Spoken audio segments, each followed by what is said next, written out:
Kozhikode മീൻചന്തയിൽ train തട്ടി വിദ്യാർത്ഥി മരിച്ചു. ഉള്ളിശ്ശേരിക്കുന്ന് മേലേത്തറ വീട്ടിൽ പ്രണവാണ് മരിച്ചത്. മീൻചന്ത സ്കൂളിന് സമീപത്ത് വെച്ചാണ് ട്രെയിൻ തട്ടിയത്. വിവരങ്ങളുമായി ദിൽഷ തിലകൻ നമുക്കൊപ്പം ചേരുകയാണ്. ദിൽഷ, എപ്പോഴാണ് അപകടം?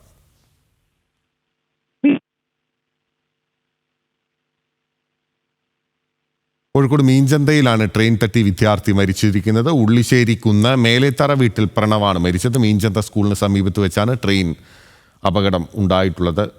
ദിൽഷ, കേൾക്കാമോ? ഇന്നലെ രാത്രി ഏകദേശം 11 മണിയോടുകൂടിയാണ് ഈ അപകടം ഉണ്ടായിരിക്കുന്നത് എന്നാണ് പോലീസിൽ നിന്ന് നമുക്ക് ലഭിക്കുന്ന വിവരം. അതായത് മീൻചന്ത ഹയർ സെക്കൻഡറി സ്കൂളിന് പടിഞ്ഞാറ് ഭാഗത്ത് വെച്ചാണ് ഈ വിദ്യാർത്ഥിയെ ട്രെയിൻ തട്ടിയത്. ഉള്ളിശ്ശേരിക്കുന്ന് മേലേത്തറ വീട്ടിൽ പ്രണവാണ് മരിച്ചിട്ടുള്ളത്. ബിരുദ വിദ്യാർത്ഥിയാണ് പ്രണവ്. ഇന്നലെ രാത്രി ഏകദേശം പ്രണവ് വീട്ടിൽ നിന്നും ഇറങ്ങിയതാണ്. അത് കഴിഞ്ഞ് 11 മണിയോടുകൂടി ട്രെയിൻ തട്ടി മൃതദേഹം ട്രാക്കിൽ കിടക്കുന്നതായിട്ട് പോലീസിന് നാട്ടുകാരിൽ നിന്ന് വിവരം ലഭിക്കുകയായിരുന്നു. എന്തായാലും മൃതദേഹം ഇപ്പോൾ കോഴിക്കോട് മെഡിക്കൽ കോളേജ് ആശുപത്രി മോർച്ചറിയിലേക്ക് മാറ്റിയിരിക്കുകയാണ്. ഇൻക്വസ്റ്റ് നടപടികൾക്ക് ശേഷം മൃതദേഹം അല്പസമയത്തിനകം ബന്ധുക്കൾക്ക് വിട്ടു നൽകും.